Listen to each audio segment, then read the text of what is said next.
Задоволство ми е да ве поздравам и оваа сабота во надеж дека повторно сте на фреквенцијата на телевизија Алфа во исчекување на уште едно ново издание на емисијата Фактор среќа поддржана од Државна лотарија. Емисија во која зборуваме за среќата со наши познати и успешни луѓе од различни сфери и професии. А денеска ќе се дружиме со наш успешен танчер и кореограф кој што токму оваа година одбележува 3 децении од неговата успешна интернационална кариера. Тој потекнува од Штип, своето образование го започна во Државниот музичко-балетски училишен центар Илија Николовски Луј, за подоцна да успее да се запише на престижната Кралска танцова академија во Ротердам, Холандија, и од тука па натаму започнува неговата извонредна светска кариера за која што ќе проговориме во следниве половина час. Игор Киров, денес мој и ваш гостин во Фактор среќа. Игор, здраво и добре ни дојде. Здраво и добро ве најдов и поздрав до сите гледачи на вашата телевизија. Навистина се радувам што си денеска тука во нашето студио, особено затоа што ова е веќе втор обид да те добиеме. Во последно време некако почесто си во Македонија, но секогаш имаш многу ангажмани, многу обврски. Минатиот пат за жал не можевме да ги усогласиме термините, но сега конечно еве, тука си во Алфа. Тука сум. Фала на поканата и навистина ми е драго што јас и ти се знаеме толку години, а не знам последен пат кога сме имале вака интервју. Одамна. Така да баш ми е драго што после толку време сум повторно со тебе, сум гост во твоја емисија, затоа што се знаеме одамна и мислам дека имаме толку многу што да си кажеме и да кажеме на нашата публика околу сето тоа што се десило во изминатите 30 години, како се кажа. Така, а особено зашто се познаваме 34-35 години, а во таа временска рамка навистина ти успеа да изградиш една одлична кариера и како танчер, и како кореограф, и навистина има зашто да се зборува и зашто да се раскажува, да, но ќе почнеме од почеток. Ќе почнеме од периодот на детството, така е, и периодот кога ти всушност посака да бидеш танчер. Да. Период кога немаше многу машки на танцовата сцена. Па и денеска ги нема. Особено кога е во прашање современиот танц. Да. Точно, се започна многу давно, значи во почетокот на 90-тите години, крајот на 80-те, почетокот на 90-тите години во пионерскиот дом во Штип, тогашен пионерски дом кој што сега веќе не постои, па преку балетската секција кој што постоеше во тоа време. Тука беа тие државни надпревари, сите домови на култура или пионерски дом праќа своји балетски секции во Куманово, се дешаваше Макденс.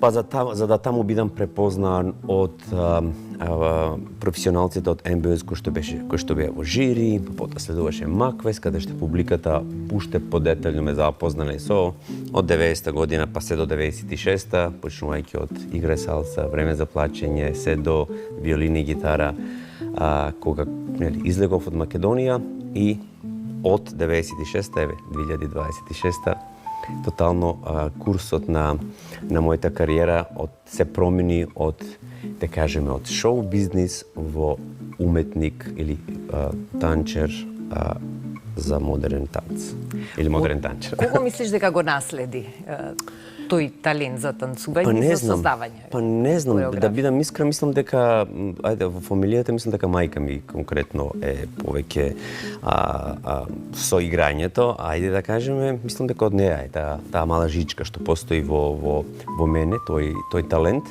Кај мене го имав талентот, но немав едукација, немав школа. Јас, нели, се збориме за 90-те години кога во помалите градови, мислам, и денеска, ајде сега има балетски студија, тогаш ни тоа го немаше.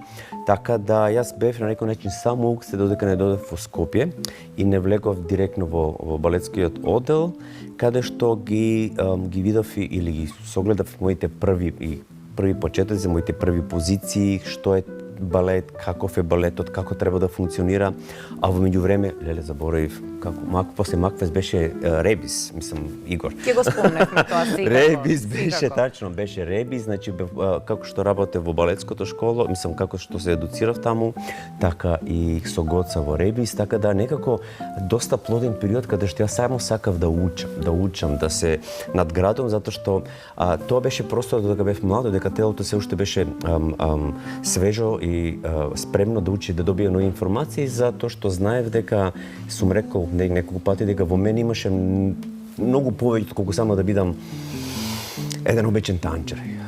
Ке се навратам уште малку поназад, јас имам завршено средно ветерина. Така да, јас почнав да се бавам. И таа љубов кон животните те држи до денес, затоа што имаш еден прекрасен миленик, од кого што не се одвојуваш. Точно, си имам куче веќе 2,5 години, за кого мајка ми се грижи кога ја не сум тука. Си го најдов и си останал со нас. Го спомна Ребис, значи танцовото студио Ребис, кој и до ден денес работи, а своевремено беше едно од првите танцови студија кај нас, и ја спомна Гоца, Гордана Попхристова, која што исто чинам дека имаше една важна и убава улога во твоето патешествие по танцовите сцени. Она беше, значи, жената, особата која што ми ги отвори очите и ми го укажа талентот кој јас го владеам, затоа што пак, како што реков, јас бев несвесен што моето тело е способно да направи. Само требаше добри професори, учители да ме насочат во на прав начин да го откријам тоа што јас го имам во мене и да тргнам на правиот пат. Мислам, освен Гордана Дејан, тука исто можам да спомнам Ирена Лозинска, кој што ми исто ме посветуваше време, во тоа време ме ставија во класата на Антон Баталаков, тоа беше само машки, во нашата во тој клас, така да некако во Ребис бевме константно по телевизија, по снимање, по настапи, така да некако ми беше еден доста плоден период во тие 2,5 години додека бев во Скопје, за да конечно соберам сили и испратам видеокасета во Ротердам и да бидам примен од 450 студенти кои што аплицира, нас 35 не избра. Јас бев единствениот преку касета, затоа што пак збориме за 95-та беше, тоа пред 95-та. 96-та ни немавме ни амбасада во Македонија. Значи, јас морав да аплицирам кога ме прими на академија во Белград. Тогаш тие бурни времиња, германската амбасада ги обслужуваше и Холандија, и Аустрија, и нивните, но само за туристички визи, а за подолги визи морав таму. Па ми каснеше визата, па Министерство за култура со нашиот амбасадор во Холандија да се убрза виза, зашто школото почна, се уште нема виза. Така натаму, така да успеав некако. И при тоа е време кога го немавме интернетот како алатка, значи не стасува информациите толку брзо што се случува, што треба да направиш, како да реагираш, значи, што значи било многу покомплицирано. Се беше комплицирано. Еве сега, например, на некој начин ти можеш и самиот да се едуцираш. Имаш интернет, ќе видиш што значат вежбите, на кој начин се прават тие вежби. Во тоа време немаше ништо. Значи се беше ако некој не ти покаже или не те насочи, ти немаше поима како тоа изгледа. Така да во едни многу потешки времења од сега успеав да се пробијам и да стигнам до академијата каде што завршив, за кој што и ден денеска ми е драго затоа што се уште една од најдобрите академии во Европа што се однесува за модерен танц. Пред да се запишеш на оваа престижна академија, го помина тој период, кажа тука во Ребис, со многу настапи, не постоеше музичка вечерна шоу емисија или фестивал да не се појават танчерите на Ребис, некако бевте задолжителен декор. Новогодишна програма, 12 величествени водени лудори, Макфест, Интерфест. Се што беше популарно, беше голем настан. Значи, баш пред некој ден зборивме, немаше ивент каде што Ребис не беше поканет, а јас како единствено машко во Ребис, тоа значи дека јас играв константно. И тој период ти всушност веќе ја искуси, ја живееше славата. Тоа беше период кога ти веќе беше популарно име и презиме кај нас и сега наеднаш, после таа популарност, гостување на сите фестивалски и телевизиски сцени, одиш во една друга средина, каде што успеваш да бидеш еден од 35 млади талентирани танчери кои што поседуваат таков потенцијал каков што си носиш и ти во тебе.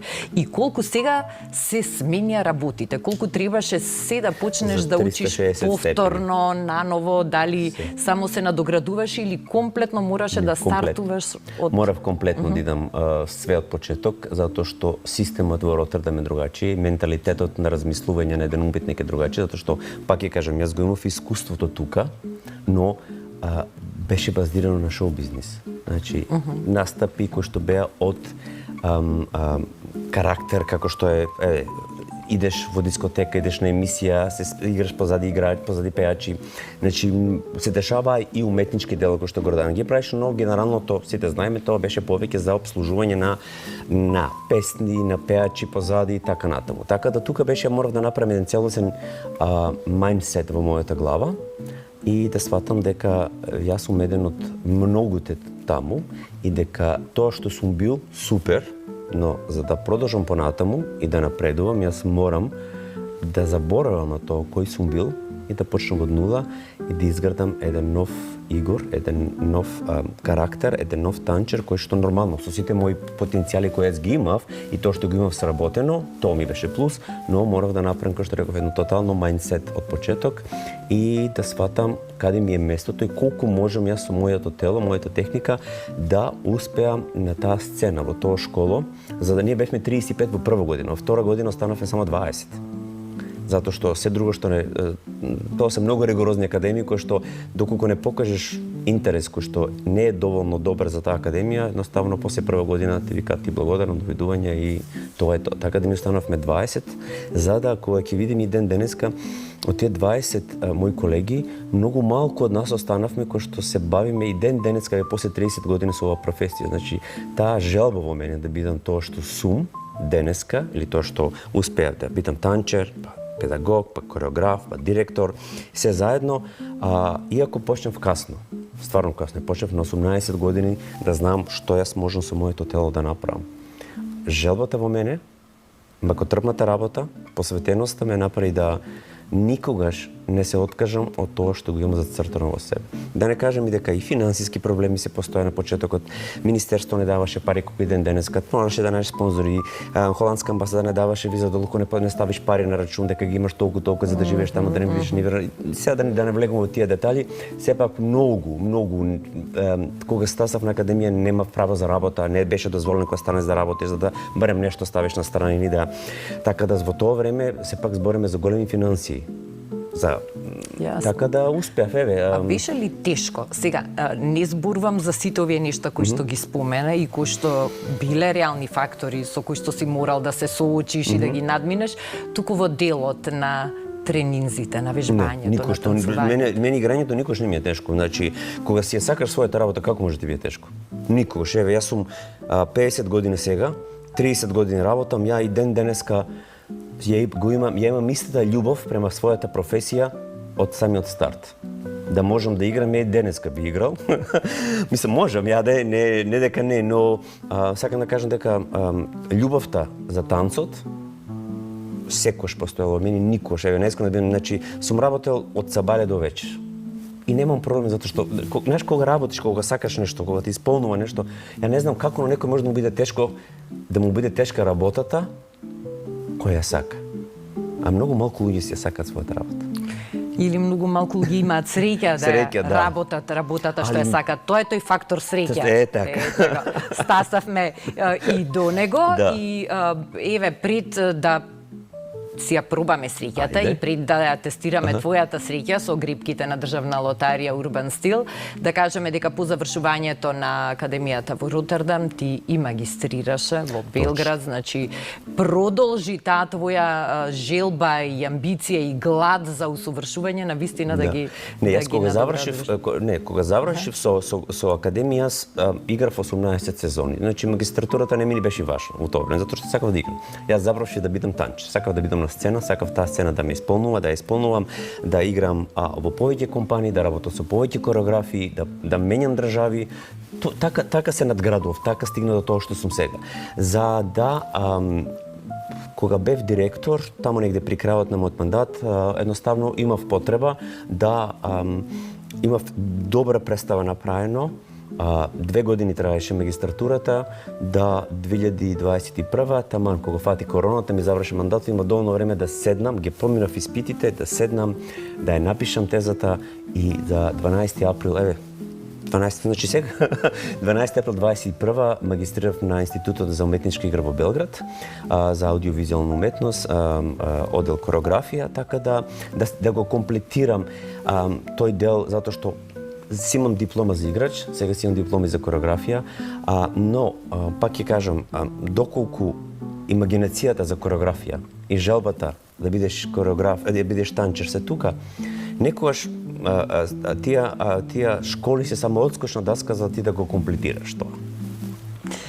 Ајде сега, Ајде. малце да гребеме, па ќе позборуваме за тоа колку сметаш дека факторот среќа ти помогна и покрај целиот твој труд, талент, желба. Кои биле среќните факторите, можеш да размислуваш што ти помогнале да се наредат работите така како што се наредиле, а во меѓувреме можеш да ми одговориш дали играш игри на среќа, дали кај вас дома се мислам дека мајка ми игра, сигурен сум. Јас мислам дека пред 2 години бев гостин во една емисија која што исто беше поддржана од Лотарија на Македонија, така? Или државна лотарија. Во наше време се викаше Лотарија на Македонија. Јас сум иначе левак, али сега гребам со десна. Тоа ми е се нешто наопако на мене. Овие полиња со Урбан 1, Урбан 2, тоа е ознака за една од главните награди, електричен скутер. Треба да имаме 3 идентични полиња. Со ист износ, за да биде добитна. Еве Урбан 1 по втор пат и 10. Немам јас среќа, си знам, немам јас среќа за џабе што гребам. И претходни пати исто ми се немаше ништо, значи тоа е тоа. Мислам дека да гребев со лево можеби ќе имам среќа, но со десна рака немам некако, се ми е на мене кај лево, се ми е лево кај мене. Слушај, секако државна лотарија подготви за тебе тука едно комплетче, па ќе можеш да си продолжиш после емисија или дома за гребење и можеби ќе се израдуваш и на некоја добивка.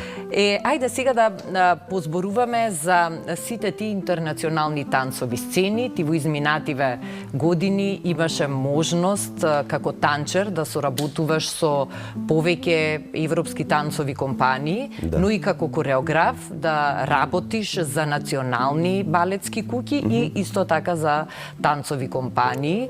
И можеш ли да се сетиш на сите тие соработки, на сите тие земји патувања? Па има доста, мислам. Како течеше целиот тој процес? Играв 18 сезони, променив 10 компании, работав се повеќе од 40 кореографи во мојата кариера. После академијата останав уште 3 години во Холандија работев, па се префрли во Германија, па во Швајцарија, па пак во Германија, па во Австрија, па пак во Германија, па пак во Австрија, па после во Франција, па пак во Германија, така да некако се ми се вртеше околу германското говорно подрачје, за да не знам, буквално доста од нив ги има. Значи, од помала компанија до поголема компанија. Сакав да променам компании, затоа што мислев, или се уште тврдам, дека со секоја промена, со работење на нови кореографи, ти се надградуваш. Не секогаш во секоја компанија ти се свиѓа тоа што ќе го добиеш. Некош, си работим работата, да, платен си за тоа, но не секој кореограф е кореограф кој што ти исполнува. Така да, некош од самиот старт видиш во кој прави се движи репертоарот на таа компанија, останеш сезона, така остане сезона, после тоа фала лепо довиѓења и толку е. Како машко секогаш имаш повеќе предност за да најдеш работа. Зборам за 90-тите, 2000-тите. Сега веќе конкуренцијата е многу поголема, многу повеќе луѓе се бават со танц. Доста гостувања, доста турнеи, па можам да кажам дека единствено со компаниите единствено место кое што не сум го посетил е Австралија и Нов Зеланд. Тоа се 2 континенти кои што се таму, а останатото преку Кореја, Јапонија, Аргентина, Канада, Америка, Европа веќе секако целосно, до одредени делови во Африка, така да Индија, Русија, убави искуства, убава надградба. Во меѓувреме додека бев танчер, нели, за да бидеш кореограф ти мораш да анализираш како еден кореограф работи со вас, со играчите. Така да тоа ми беше исто како работев со доста кореографи, се учев, гледав како се поставува, кој концепт, на кој начин кореографите ја поставуваат својата представа, за да со тек на времето се појави желба кај мене јас да бидам кореограф, јас да се опипам, нели си да ние почнуваме со дуети, со трија. Така да после 4-5 години од како само играв, таму негде 2002-2001 веќе покушав да го направим мојот прв дует за 2005 да стигнем и мојот прв натпрев во Нагоја, каде што добив награда за најуспешен млад талент за кореографија. Тогашни жирио беше Маја Плисецкаја, легендарната Маја Плисецкаја. И потоа со тек на времето, иако играв, јас се уште сакав да видам како моите кореографии ќе функционираат на светските надпревари за кореографија, затоа што нели секој сите од нас почнуваме, па пораш, ако се докажеш дека си добар на надпревар или земеш некоја награда, после тоа почнува да се отварат и други врати. Така да кај мене беше од Нагоја до Пекинг, до Канарските острови, Хановер, Белград, значи секој може надпревар кој што во тоа време постоеше за кореографија, јас успеав да си земам дали прва, втора или трета награда, што за мене многу ми значеше, или награда од публиката, за да сознам дека супер е да бидеш танчер и тоа ми исполнуваше, но знам дека нели ние како танчери си имаме одредена временска линија каде што знам дека после 40 години тоа е тоа. Сакаш негаш ти треба да размислуваш што понатаму. Така да сватив дека додека бев танчер, дека и кореографијата ме плени, ме носи. Почнем полека исто да се бавам со педагогија, да подучувам, да држам семинари. Да, визитинг професор на неколку факултети во различни земји, да. Така да му, знаеш, како кариерата како танчер полека се спушташе во некоја мирување, така другите две функционира и да во некоја нагорна точка, за да 2014 јас престанав да играм, 7 јули 2014, со една многу убава представа која што ја играв претходно, ја вративме во Дрезен дека бев и тоа ми беше некако германци викаат апшит, као завршна представа и на многу убав начин си ја завршив кариерата од 18 години како танчер, за да веќе 2015 бидам поканет да станам директор на уметнички директор на балетот на Хрватското народно кazalište во Сплит. Останав 5 години. Фати короната, не фати сите како што не фати и после тоа одлучив да бидам слободен уметник како танчер, како кореограф и педагог и еве од 22-26 веќе 4 години како полека продуцирам, еве прошлата година имав 3 премиери, ова година пак се закажени 3 премиери, едната само што заврши пред недела дена. Се работи. Динамиката воопшто не е различна, може би е дури и позасилена и понагласена од колку. Знаеш, кога си кореограф уште потешко, затоа што кога си танчер гледаш ти покажуваат, го направиш, го правиш и идеш. Но кога кореограф ти ако работиш со ансамбл од 30-40 играчи, ти мораш на секој да му обратиш пажња. Ти мораш тај покрај да го покажеш уште не знам колку пати. И како што години си го прават своето, нели јас не сум веќе толку млад, а телото почнува да покажува дека, знаеш, треба да знам доза колку пати јас можам да покажам и што можам да покажувам со моите кореографии. Потешко е да се биде кореограф, затоа што размислуваш и за танчери, и за костими, и за сценографија, и за музика, и за оркестар, ако е оркестар, така да е еден добар концепт како да го склопиш сето заедно, кога си танчиш, доаѓаш во студио, кореографот ти ги дава деталите, ги ставаш деталите, го правиш тоа, завршуваш и тоа е. А тешко ли е да се биде директор на една таква институција за човек што е креативен и што работи и како танчер и како кореограф? Тоа беше голема чест и голема доверба да ја носиш функцијата уметнички директор на балетот на Хрватско народно кazalište во Сплит и еден, чинам дека многу убав период од твојот живот. Точно. Не, напротив, ни тоа не ми беше проблематично, затоа што јас сум германска школа, јас сум западна школа, каде што 2:24. И кога 2:24 и кога си организиран, што конкретно сакаш, во кој правец се движи компанијата, со мене имав две асистентки кои што административно го водеа балетот. Јас бев задолжен само за играчите, за репертоарот, за меѓународни гостувања, за тие ствари. Така да тоа ми беше важно да светот дознае дека ХНК Сплит постои, дека ние имаме балет, дека има компанија која што функционира и успеав. Едноставно успеав за тие 5 години да го ставам сплитскиот балет на едно добро европско ниво, нели? Сепак со своите услови со кои што располага ХНК Сплит, луѓето дознаа дека во Сплит постои една европска компанија која што има добар репертоар, која што има доста гостувања, не успеавме од Сеул преку Минхен до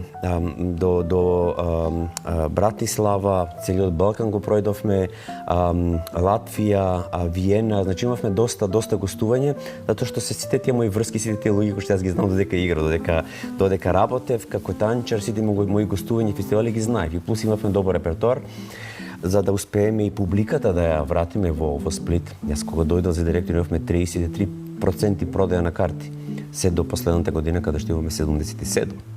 Така да тоа покажува само за себе. Од 29 представи во првата сезона, кога наследив, до 55 во последната сезона. Сепак нема да забораваме дека Сплит не е Велеград, Сплит е едно мало место со 150.000 луѓе кои што има свој театар и публиката сака го почитува тој балет или тој театар како театар сам со себе. Така да навистина не ми беше ништо тешко затоа што кога си организиран, кога си ја сакаш својата работа, нормално секој што налетуваш на препреки, но сите тие препреки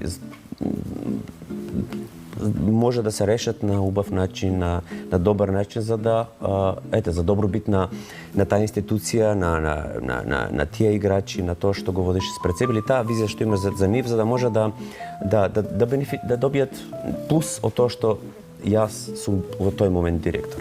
Так.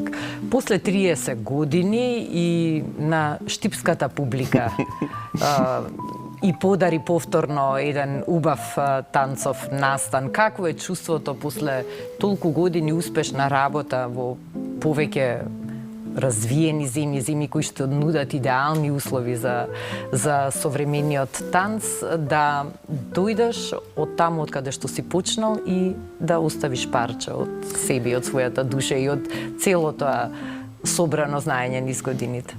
Знаеш како се домашната публика или таа публика што ме знае од мали нозе, најдобро те знае и најмногу те цени и те почитува, така да нема нас 100 од Штип.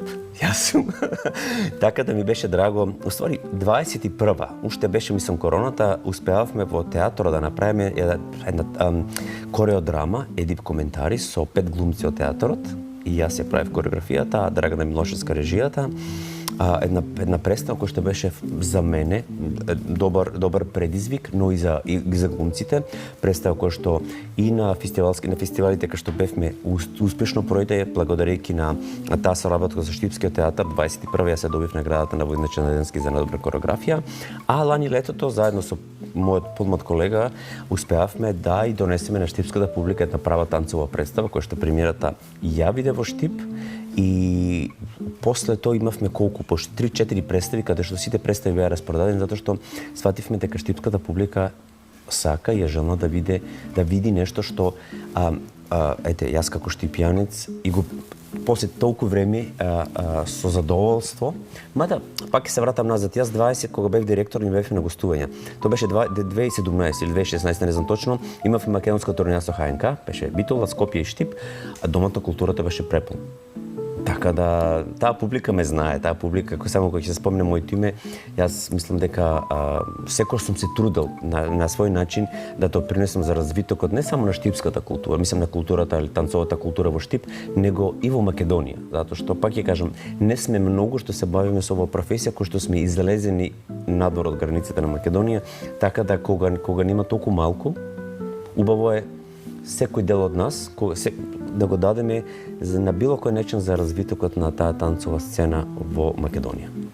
Танцовата сцена во Македонија полека се развива и полека од година во година поприма некоја друга форма, се отвара и има што повеќе млади луѓе кои што сакаат да бидат дел од таа танцова сцена, многу поразлично од пред 30 години, точно, кога нели беа твоите почетоци и еве имаш можност да бидеш периодов тука, да присуствуваш на настани, на танцфест, на разни други моменти кога не само нашите танчери, туку имаме можност да гледаме и гости кои што доаѓаат и танцови трупи и се дел од таа танцова магија.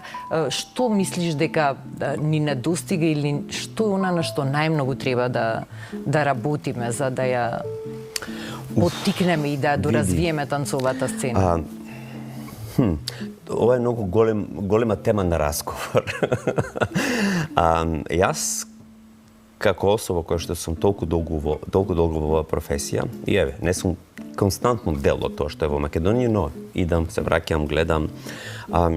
На погрешно место се распределуваат финансиите за правење на танцова сцена.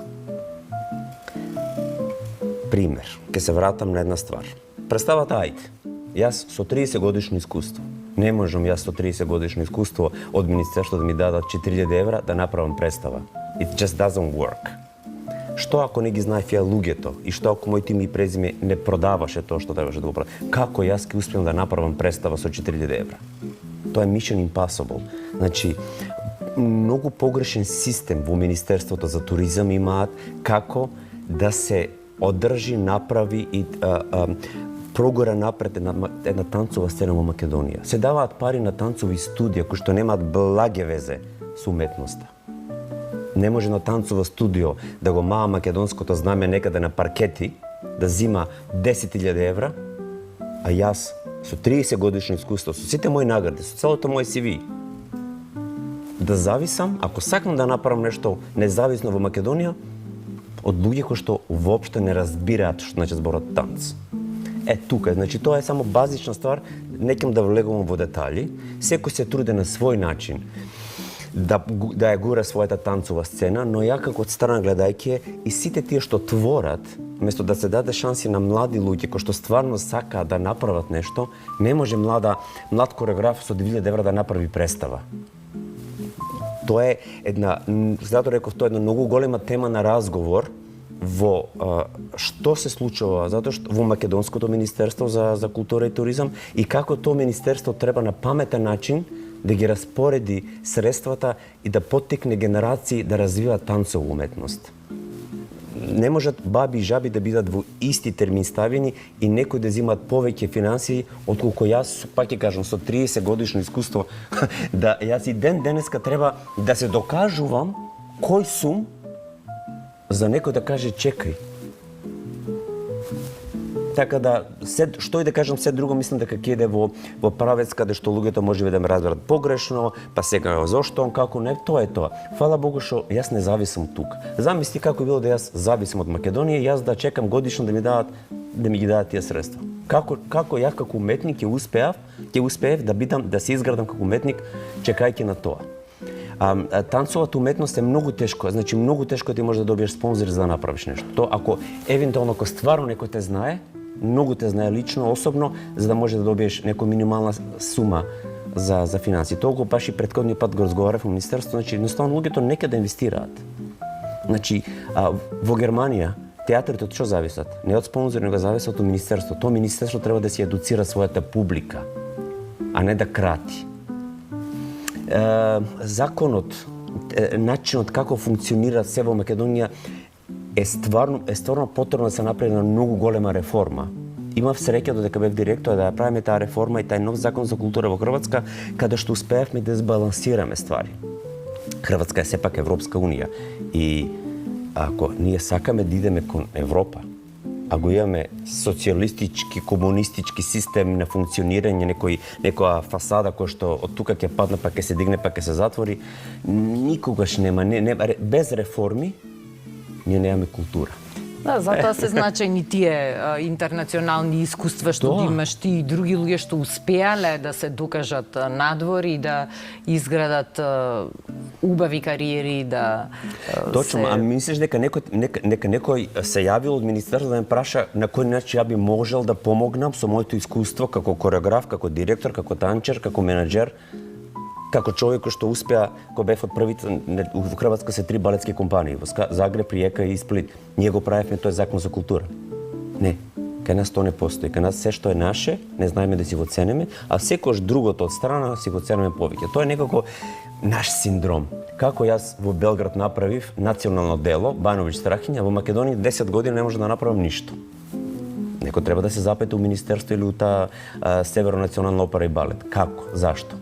Како јас сега, кога ќе завршам со емисијата, од другиот понеделник ќе почнам представа во Белград, кој што ќе биде поддржан од Министерство за култура на Србија и на Црна Гора. Како ја бев директор во Хрватска, а во Македонија 10 години не може да направам ништо. И кога ќе направам нешто, како што реков, ми ги кратеат парите да ја се борам дали да платам танчери, дали да најдам костими, простор каде ќе вежбат или да се молам да ми некој даде театарска сцена да ја изведам представата. На таков начин култура не се прави во Македонија, за жал.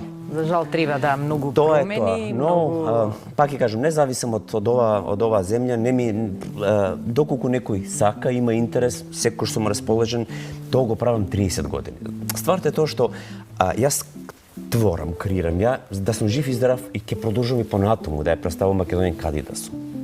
Луѓето се менјат на позиции, но и јас како уметник не се менјам. Јас ќе продолжам, пак што реков, само здравие да творам. Се вратив пред недела дена од Русија, представав Македонија таму. Ја не отидов со хрватскиот пасош или со германскиот, отидов како македонец.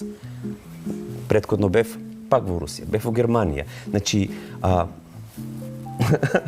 тоа е тоа. Значи, треба да знаеме, да си го ценеме тоа што го имаме. Ние со генерации не знаеме да си ценеме нашето.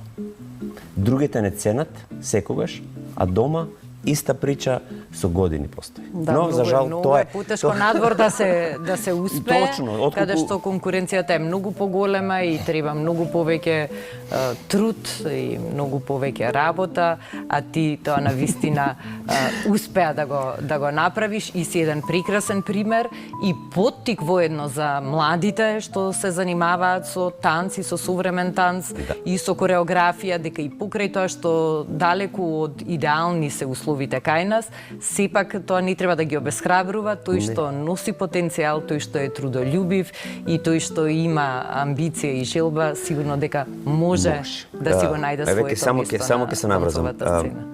Од средното балетско училиште, многу ми е драго, мора да споделам ова вест. После 30 години, откако јас завршив мојата академија, примија македонец повторно таму. Лука Ѓорѓиевски, значи кој што играше во мојата персонална представа, ајде, да ти тоа пробиш тип, извареден талент, кој што многу ми е драго дека, еве, после 30 години, некој кој што стварно сака, кој што има потенцијал, ќе успее да ја продолжи својата кариера надвор од Македонија, да ја заврши академијата и да е жив и здрав. Јас се надам дека ќе има уште поголема кариера од мојата и дека сите ние ќе бидеме горди на тоа што тој ќе го направи. Не само тој, го имаме и Марко во Америка, ја Местефа во Русија, го имаме Бојан во Германија.